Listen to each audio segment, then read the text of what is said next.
I'm Lauren Mitchell, 28 years old, sitting at my parents' immaculate dining table in their suburban mansion. The crystal chandelier sparkles above us as my sister Stephanie casually drops a bomb. Lauren, how does it feel being the most useless one here? Everyone freezes. The surgeon brother, CEO father, and charity founder mother all stare. Something in me shifts, and instead of crumbling, I simply ask, how? The silence that follows is deafening. Before I tell you how I went from being the family disappointment to finding my worth, drop a comment about where you're watching from and hit subscribe if you've ever felt underestimated. Growing up as a Mitchell meant living in the shadow of greatness. Our family name carried weight in both business and social circles, creating a legacy that felt impossible to uphold. My father, James Mitchell, built his tech company from a garage startup to a multi-million-dollar enterprise through sheer determination and brilliance. His story was legendary: college dropout with a vision who proved everyone wrong and now employs over 500 people. Every business magazine in the country had featured him at least once, all with that same confident smile and piercing eyes that seemed to evaluate everything as an opportunity or obstacle. My mother, Heather, wasn't just the supportive wife. Before having children, she was a corporate lawyer who represented some of the biggest names in the industry. After we were all in school, she channeled her organizational skills and connections into founding Bridge the Gap, a nonprofit that provided educational resources to underprivileged communities. Her charity galas raised millions each year, and her photo regularly appeared in the society pages, always perfect in every way. Then there was my older brother Andrew, the brilliant mind of the family. By the time he was 12, everyone knew he would become a doctor. His room was filled with anatomy books while other kids had comic books. He graduated high school 2 years early, finished college with honors, and now at 34, he was a neurosurgeon with multiple research papers published in prestigious medical journals. Patients came from across the country specifically to have Dr. Mitchell operate on them. And Stephanie, my sister, just 2 years older than me, but light years ahead in achievements. Marketing executive at 30, she had the perfect career trajectory at a Fortune 500 company, the perfect husband who worked in finance, and 2 perfect children who were already showing signs of exceptional intelligence. Her home looked like it belonged in Architectural Digest, and she somehow managed to look flawless in every family photo while juggling her high-powered career and motherhood. Then there was me. From an early age, I tried to find my thing. Piano lessons ended after 6 months when the teacher gently suggested I might lack the natural aptitude. Sports teams never kept me past 1 season. The debate club was a disaster. Art was nice, but not practical. Every report card came with the same comments: Lauren has potential, but needs to apply herself more consistently. I watched my siblings excel while I drifted. My parents never openly compared us, but their subtle sighs when I changed direction yet again spoke volumes. "We just want you to find something that makes you happy," they'd say, while their eyes screamed, and preferably something impressive. College was supposed to be my fresh start. I entered as a business major, trying to follow my father's footsteps, but the classes left me feeling hollow and bored. I switched to psychology, hoping to understand myself better, but the research methods didn't click. Finally, I landed in art history, the useless degree that finally captured my interest. I graduated with decent grades, but no clear career path. What followed were 5 years of drifting through entry-level positions: gallery assistant, museum tour guide, retail at a high-end boutique, administrative assistant at a design firm. Nothing stuck, and nothing led to advancement. Each Christmas dinner featured updates from everyone else about promotions, awards, and achievements, while I shared vague stories about interesting exhibits or learning experiences. Then the pandemic hit, and the gallery where I had finally lasted almost 2 years laid off all assistant staff. At 28, I found myself moving my meager possessions into my parents' guest house, the ultimate symbol of failure. The tiny cottage behind their mansion felt like a physical manifestation of my position in the family, adjacent but not really part of the main house. Stephanie, of course, had thrived during the pandemic. Her company pivoted to digital marketing strategies, and she led the transition, earning a substantial bonus for her innovations. During our weekly family video calls, she would casually mention her latest success while I sat in the background of our parents' calls, technically present but practically invisible. You know, Lauren, she told me during one of her visits to our parents' house, you could have had a position at Mark's firm if you'd studied finance like I suggested in college. They're actually hiring despite everything. That was Stephanie, always pointing out what I could have done differently, always reminding me of opportunities missed due to my poor choices. Our relationship had devolved from childhood playmates to a one-sided rivalry where she constantly needed to establish her superiority. And so it went. For 6 months of unemployment and gradually diminishing self-worth, until that fateful dinner where everything changed. My mother had outdone herself with the dinner spread, as usual. The dining table gleamed with the good china, bone white with gold trim, and crystal glasses that caught the light from the chandelier. Fresh flowers from her garden formed a perfect centerpiece, and the smell of her signature roast filled the air. These monthly family dinners were mandatory Mitchell tradition, pandemic or not, now that we all lived within driving distance. I arrived last, having spent too long deciding what to wear. Nothing in my closet seemed right, either too casual and confirming my failure status, or too formal and looking like I was trying too hard. I finally settled on a simple black dress that was impossible to criticize, but equally impossible to compliment. Lauren, finally, my mother said, kissing my cheek. We were about to start without you. Sorry, traffic, I lied, not wanting to admit I'd changed outfits 4 times. Everyone was already seated, my father at the head of the table, checking something on his phone before tucking it away in his pocket, my mother at the opposite end, perfect in her cashmere sweater, Andrew to my father's right, looking tired but accomplished as always, and Stephanie to my father's left, her position of honor, looking polished in a blue dress that probably cost more than my monthly rent used to be. I slid into the seat beside Andrew, grateful for his presence. Of all my family members, he was the least judgmental, though that wasn't saying much. Wine, he offered, already pouring me a glass of the expensive red my father had opened. Thanks, I murmured, taking a larger sip than was probably appropriate. I would need it. Dinner started as it always did, with my father's brief grace and then the passing of dishes. Conversation initially stayed on safe topics, the weather, a recent political development that we all actually agreed on, my mother's garden renovations. Then came the inevitable. So, what's everyone been up to this month? My father asked, though he already knew.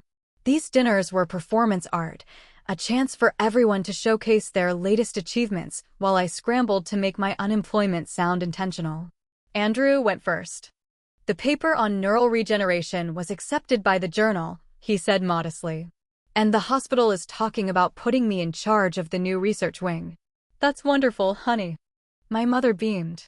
They'd be foolish not to choose you. My father nodded approvingly. Send me the publication when it's out.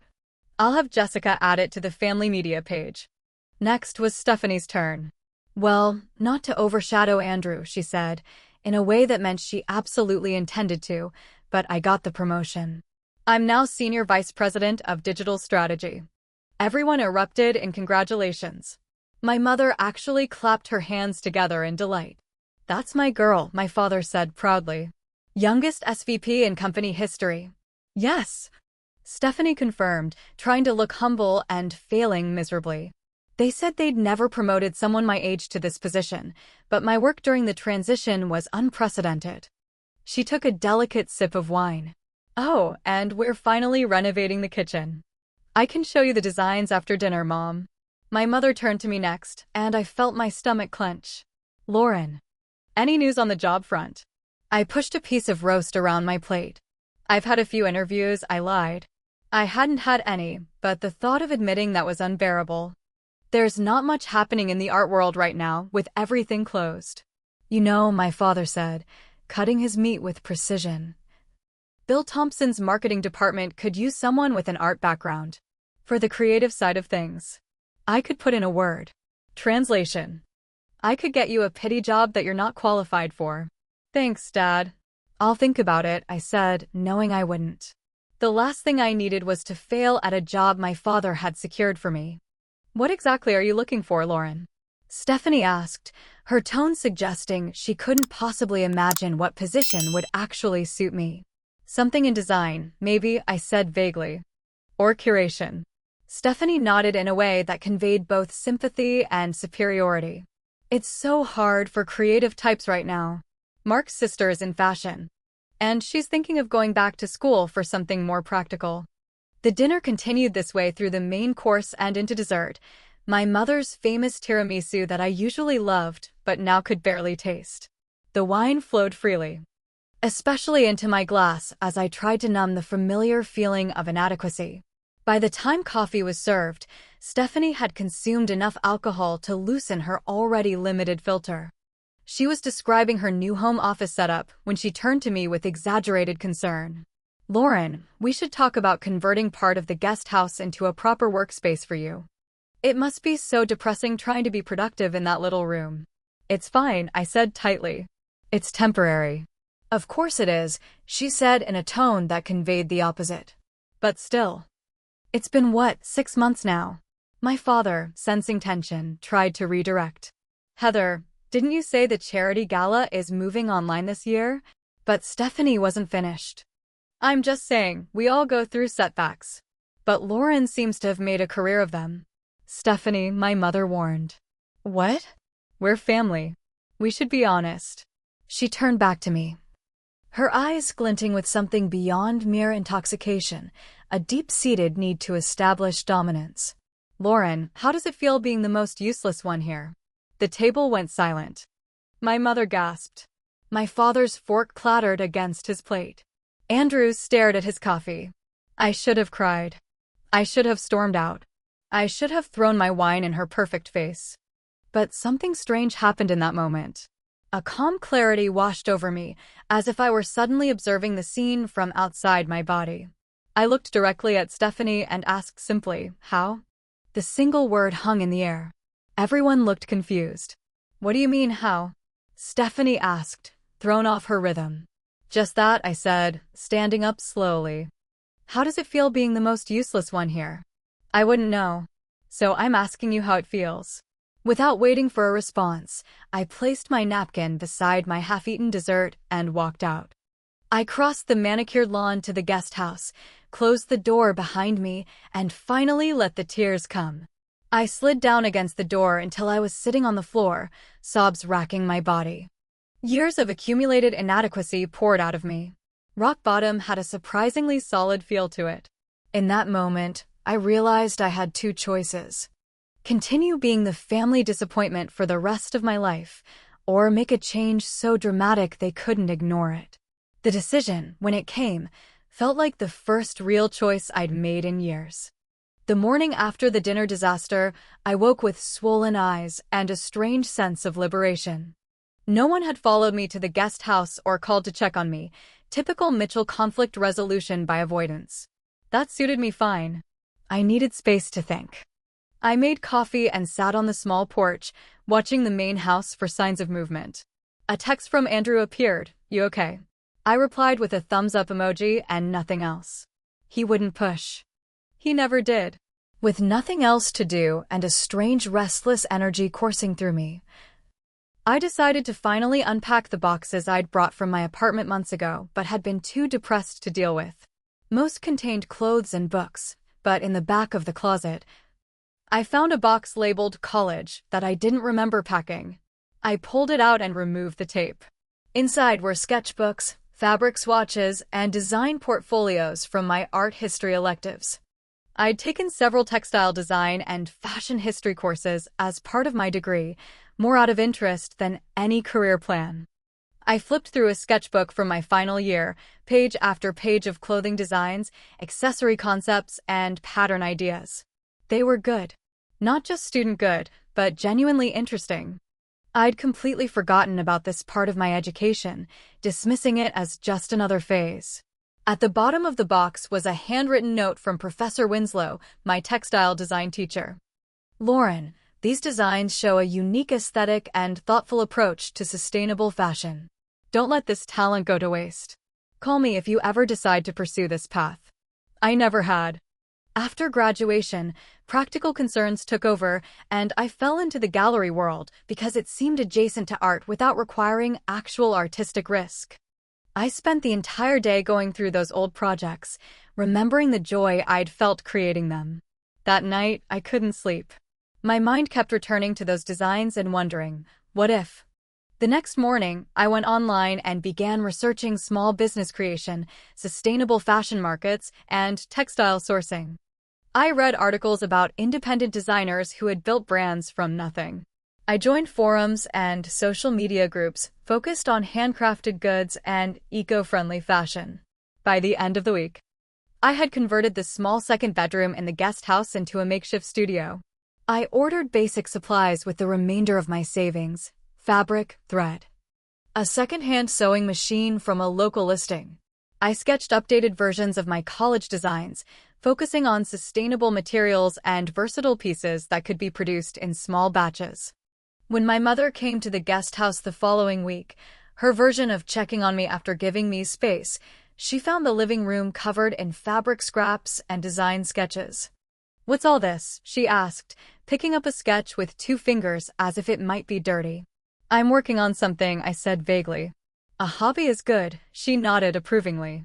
"Keeps the mind active while you're job hunting." I didn't correct her assumption. Let them think this was just another phase. My father stopped by a few days later, ostensibly to fix a leaky faucet, but really to assess my mental state after Stephanie's comment. "Bill Thompson is still interested in meeting you," he mentioned casually as he tightened the sink fixture. "Thanks, Dad, but I'm exploring some options right now." He glanced at the fabric samples pinned to my mood board. "Lauren, crafting is a fine hobby, but it's not a career." "I know, Dad," I said, not wanting to argue. Stephanie was less subtle when she visited with her children the following weekend. She picked up one of my sample accessories, a handbag made from repurposed denim and leather scraps. "This is cute," she said with the faint praise that was her specialty. "You could sell these at the church bazaar." "Maybe," I replied, taking the bag back. "Just don't sink too much money into supplies," she advised. "Remember your beading phase in high school? Or the pottery classes you quit?"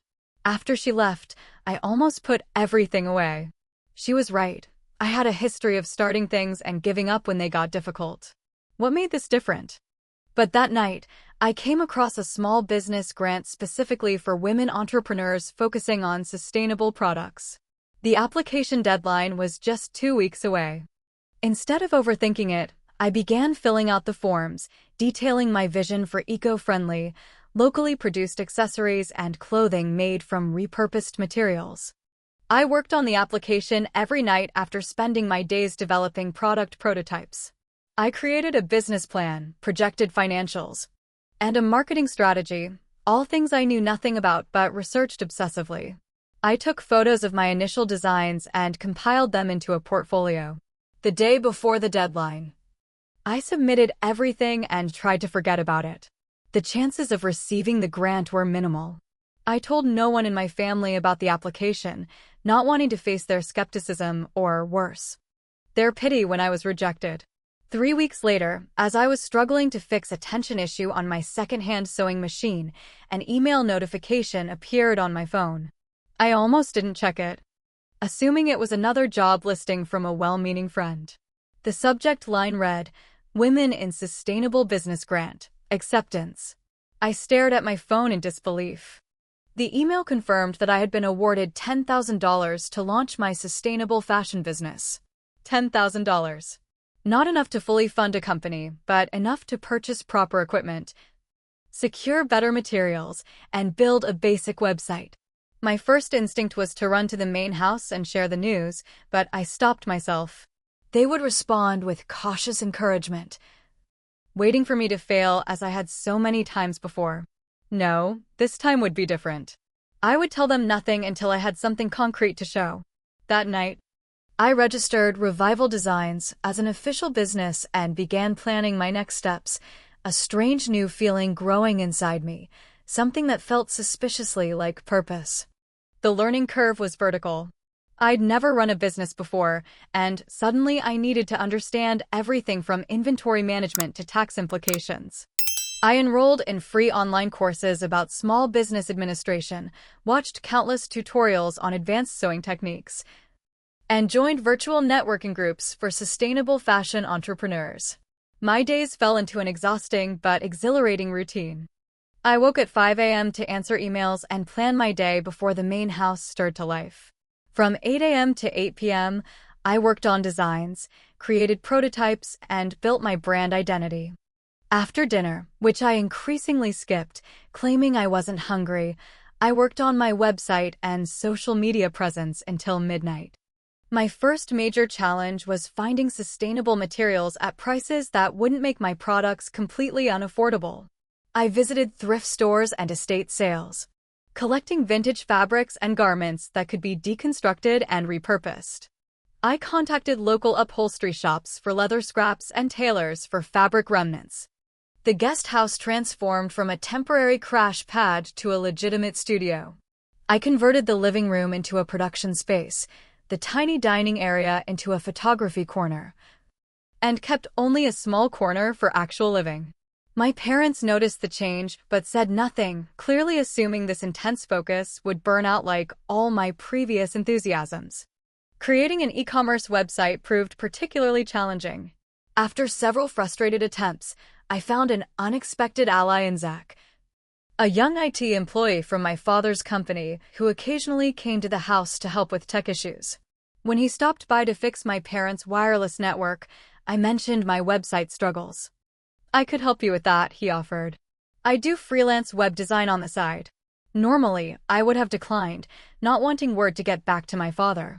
But I was desperate. And Zach seemed genuinely interested in my concept. "Your dad won't hear about it from me," he assured me, seeming to understand my hesitation. "I think what you're doing is really cool." With Zach's help, Revival Designs had a professional-looking website within 2 weeks. He even showed me how to update it myself and set up analytics to track visitor behavior. The launch was anticlimactic. I simply activated the site one night and shared it on my personal social media accounts. For 3 days, nothing happened except a few pity purchases from old college friends. Then on day 4, I received an order from someone I didn't know who had found me through a sustainable fashion hashtag. The next day brought 2 more orders. By the end of the first month, I had sold 22 items, not enough to make a profit after materials and shipping, but enough to prove that strangers would pay money for my designs.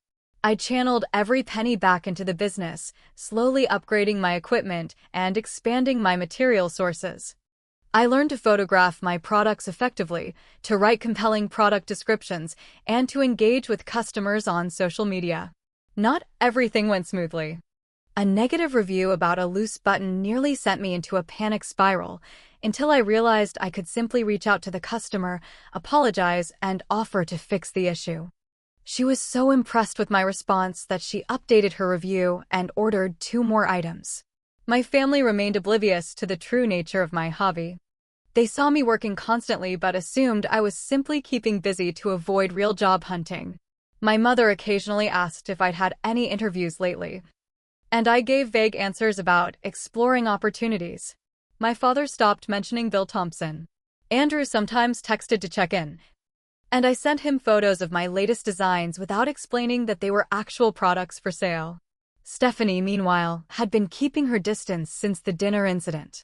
When we did interact at family gatherings, she was coldly polite, clearly waiting for an apology I had no intention of giving. For months into my business, I hit a major setback. A large order of vintage denim I'd purchased turned out to have undisclosed damage, rendering it unusable for my designs. The refund process was complicated, and in the meantime, I couldn't fulfill the growing number of orders. I sat on the floor of my studio, surrounded by unusable fabric, and considered giving up. Maybe Stephanie was right. Maybe this was just another phase, another failure in the making. I was in over my head, trying to compete in an industry I knew nothing about. That night, I almost called my father to ask about Bill Thompson's job offer. Instead, I fell into an exhausted sleep at my work table. I woke to an email notification. A small local blog focused on sustainable living had featured Revival Designs in an article about eco-friendly fashion options. The writer had purchased one of my handbags and been impressed with both the quality and the mission. By morning, my website had received more traffic than in the previous month combined. Orders poured in faster than I could possibly fulfill them as a one-person operation. My inventory was depleted within days, and I had to put up a notice about delayed shipping times. This unexpected success created a new problem. I could no longer handle production alone. After much hesitation, I reached out to a local seamstress who had been laid off during the pandemic. Diane was in her 50s with decades of experience in clothing production. She agreed to work part-time, bringing expertise that dramatically improved my production quality and speed. With Diane's help, I caught up on back orders and began planning an expanded product line. The guest house was now bursting at the seams with materials, finished products, and shipping supplies.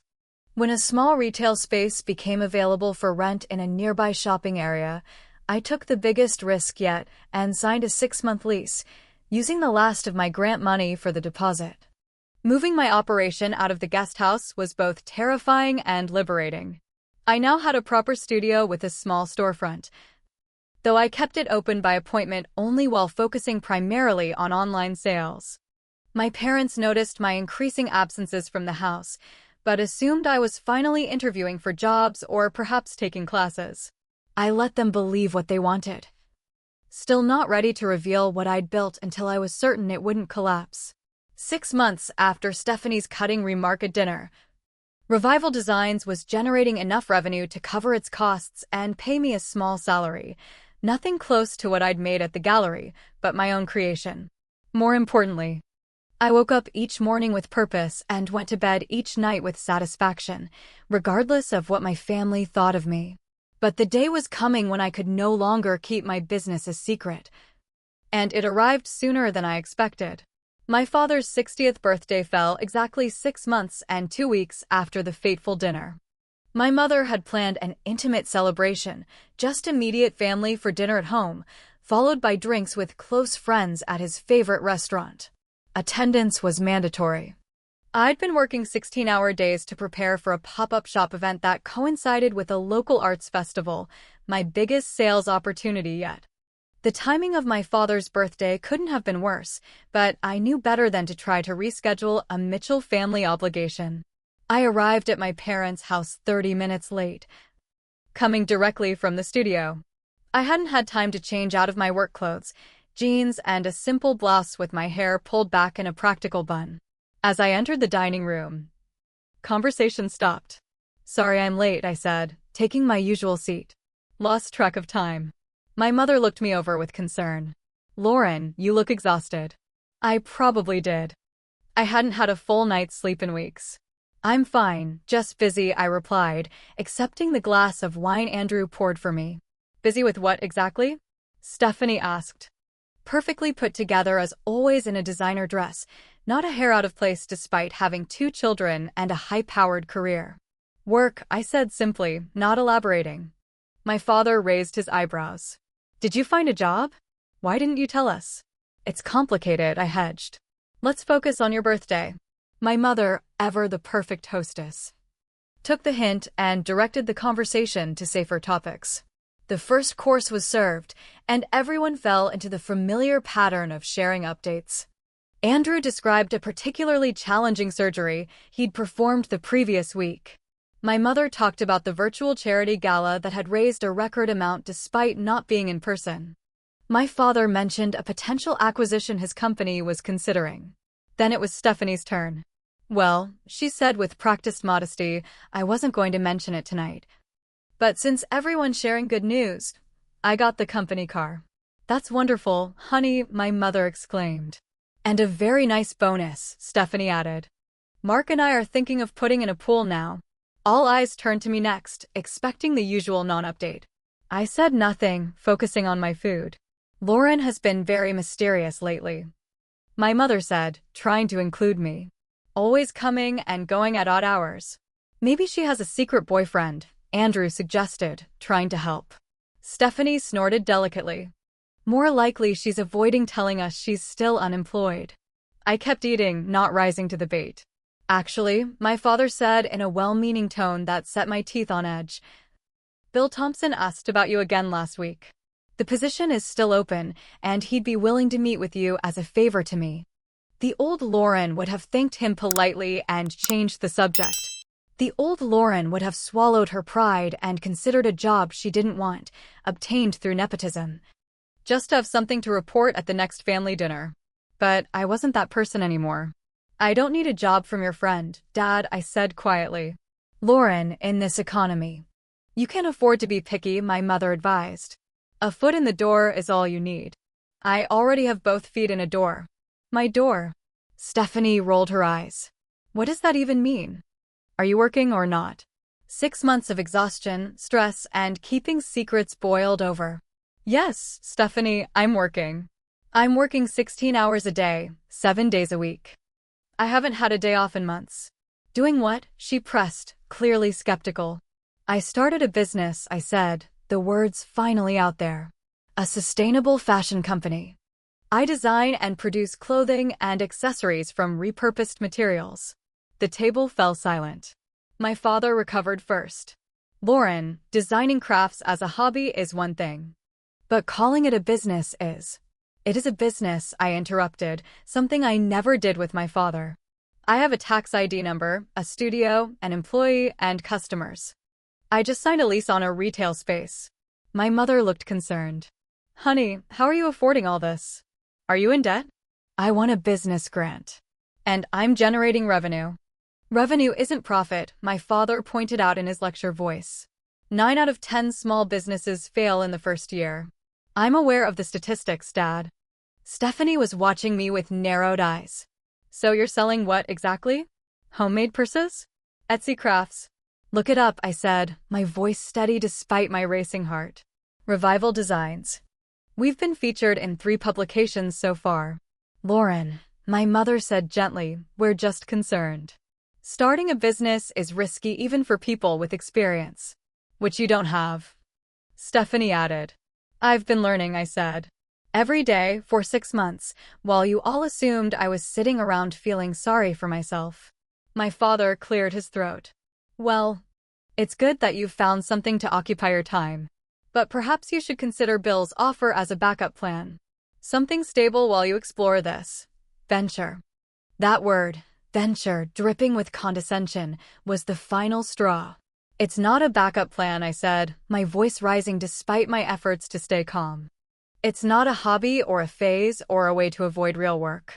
It's my company, my creation, and it's more successful after 6 months than any of you would believe, because you've never believed in me. That's not fair, my mother protested. We've always supported you. No, you've tolerated me. You've waited for me to become something you could brag about at your dinner parties. You've compared me to Stephanie and Andrew my entire life and found me wanting. Lauren. My father's voice held a warning. It's true, I continued, unable to stop now that the dam had broken. Do you know what it's like to be the family disappointment? To sit at this table month after month, year after year, listening to everyone's accomplishments while having nothing to contribute? To watch your sister, I turned to Stephanie, throw your inadequacy in your face every chance she gets. I have never, Stephanie began. You asked me how it feels to be the most useless person at this table. I reminded her. Do you have any idea what that did to me? What it's like to be seen that way by your own family? Tears were streaming down my face now, but I didn't care. Years of suppressed feelings poured out.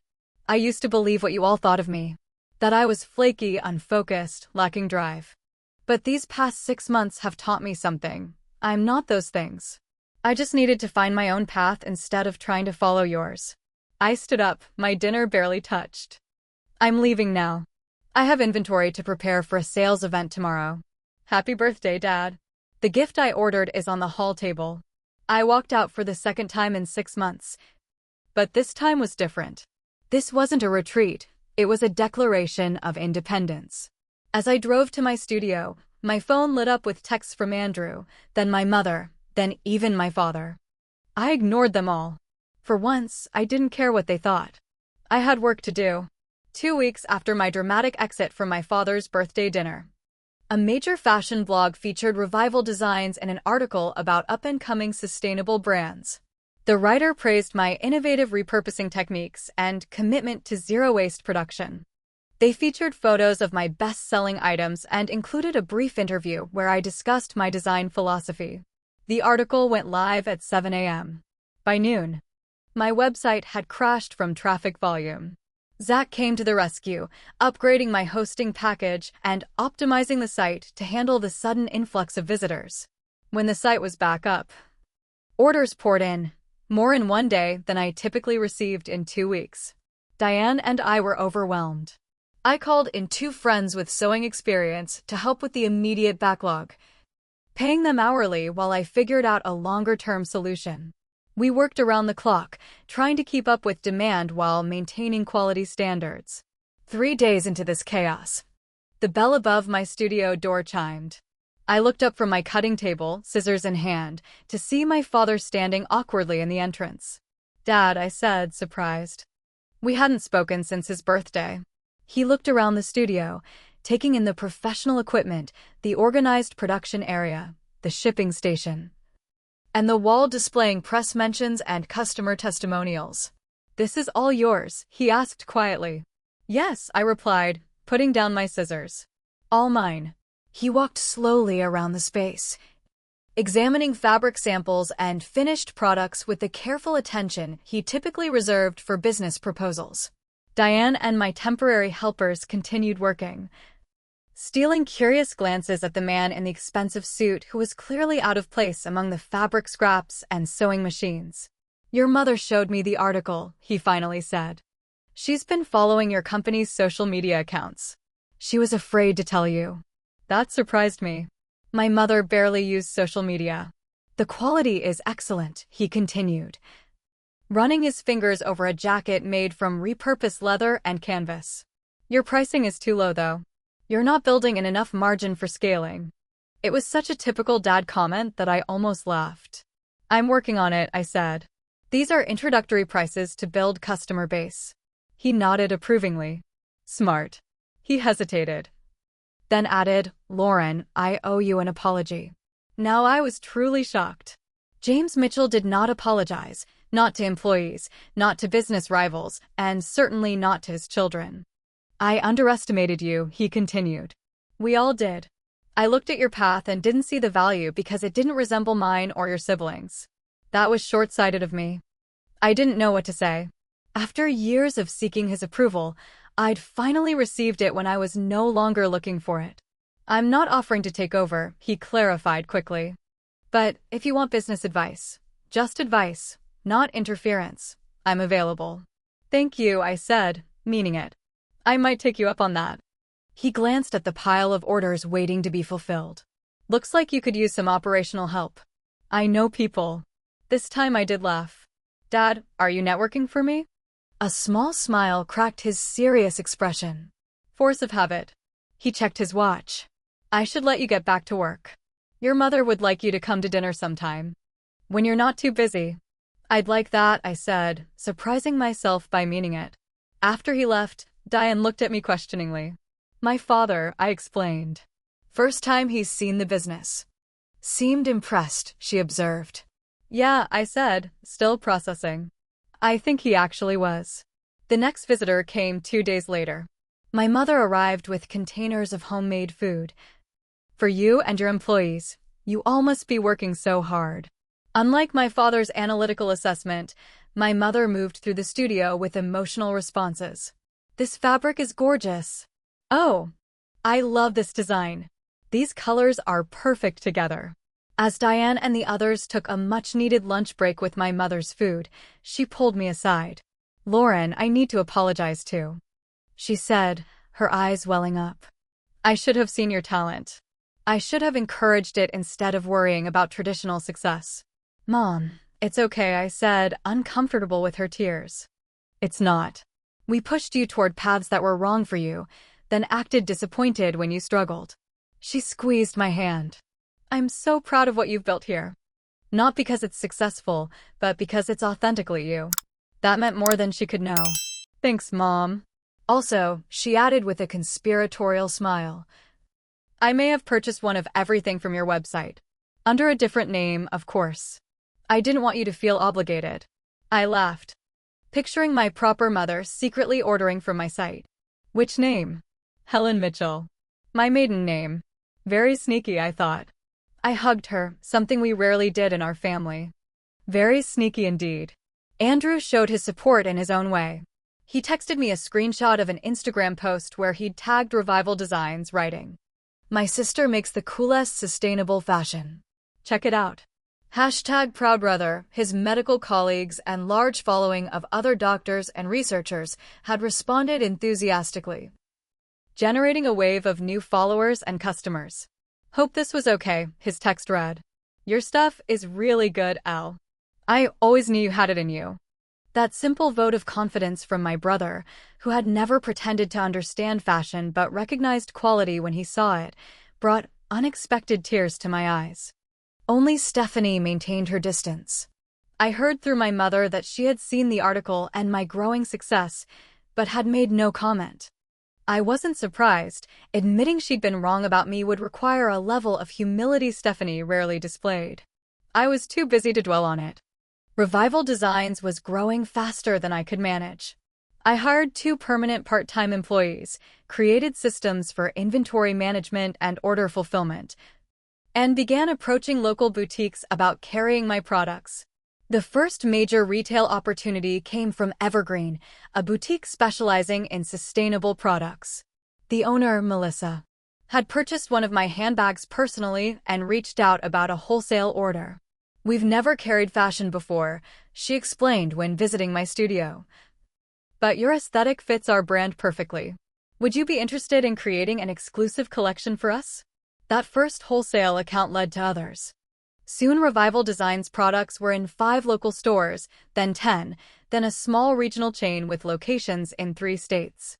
8 months after starting my business, I was nominated for a local Small Business Innovation Award. The email came while I was having dinner with my parents, our relationship gradually healing through weekly meals that now focused on my business as much as Andrew's research or my father's company. I've been nominated for a business award, I announced, looking up from my phone in surprise. Of course you have, my father said proudly. Your business model is unique in your industry. The ceremony is next month, I continued.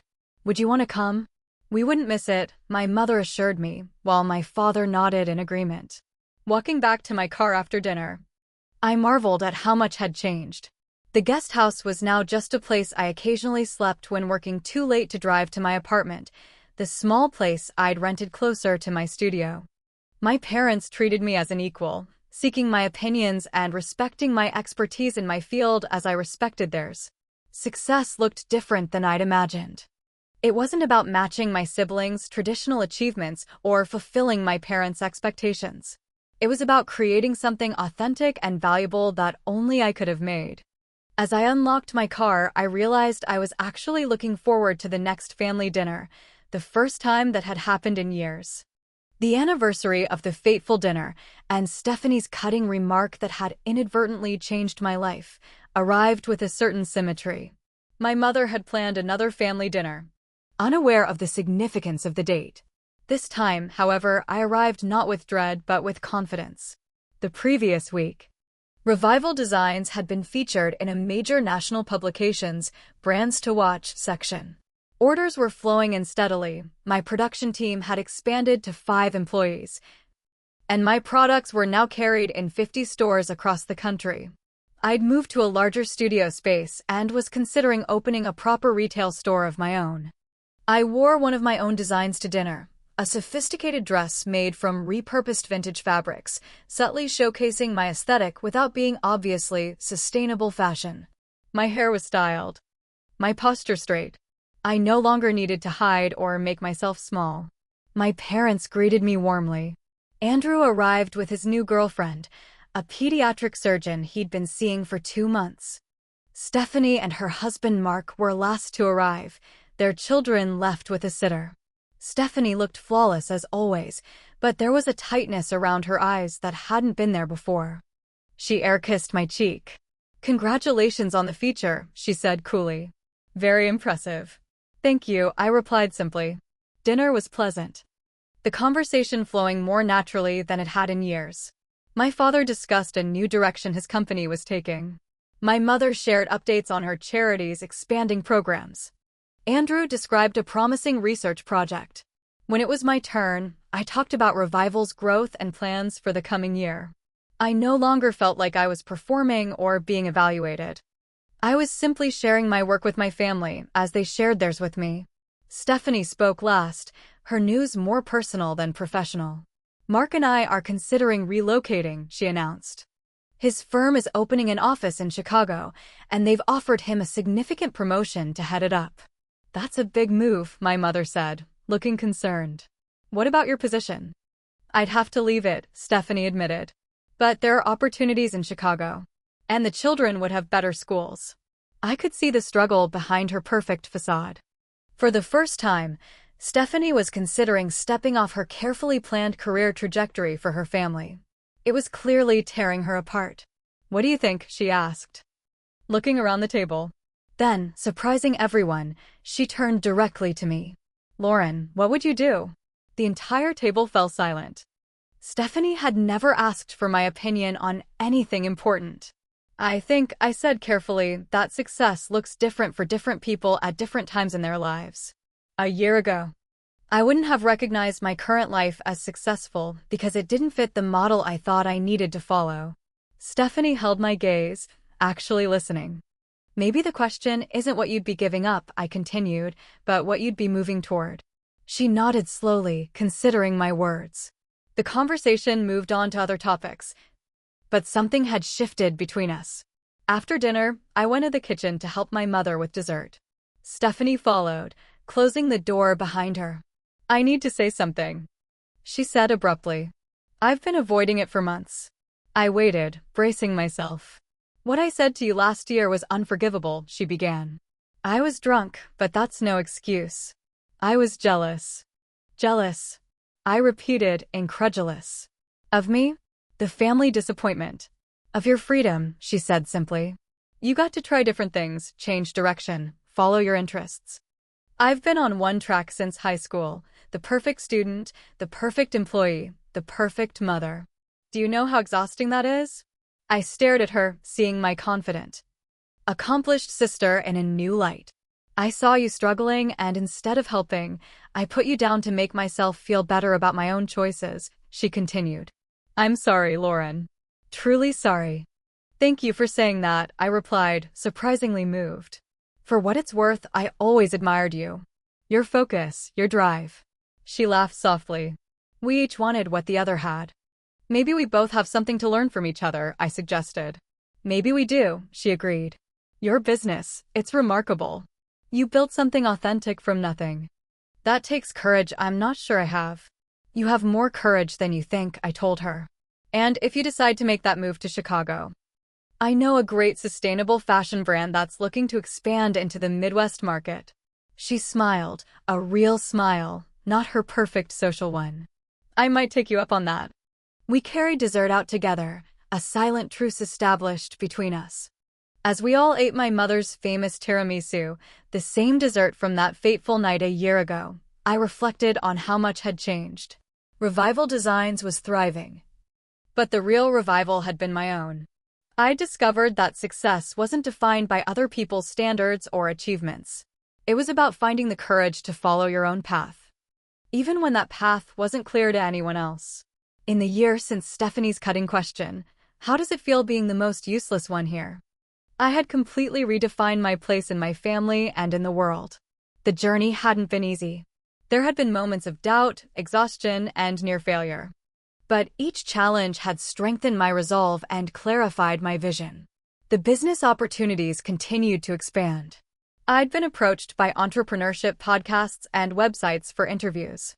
My father had offered to invest in my company's growth, but I declined, preferring to expand at my own pace even if it meant growing more slowly. Most meaningfully, I'd established a small grant program for other late bloomers with creative business ideas, hoping to give others the same chance I'd received when I most needed it. "I'd like to propose a toast," my father said, raising his glass. To Lauren, whose courage and vision have created something truly special. We're all proud of you. Everyone raised their glasses, even Stephanie, whose eyes held new respect. Thank you, I said, but I'd like to propose a different toast. To finding your own definition of success, whatever that looks like. As we clinked glasses, I thought about that desperate night a year ago when I'd sobbed on the floor of the guest house, feeling worthless and lost. If I could go back and tell that version of myself anything, it would be this: your worth isn't determined by how you compare to others, even those you love.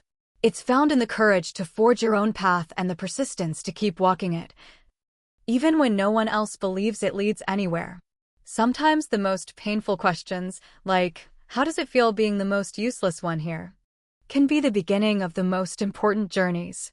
Not because the question is valid, but because your response to it can change everything. Has someone's hurtful words ever sparked a positive change in your life? Share your story in the comments below. And if you found inspiration in my journey from family disappointment to finding my own path, please like, subscribe, and share this video with someone who might need to hear it. Remember, your path doesn't have to look like anyone else's to be valuable and worthwhile. Thank you for listening, and I'll see you in the next video.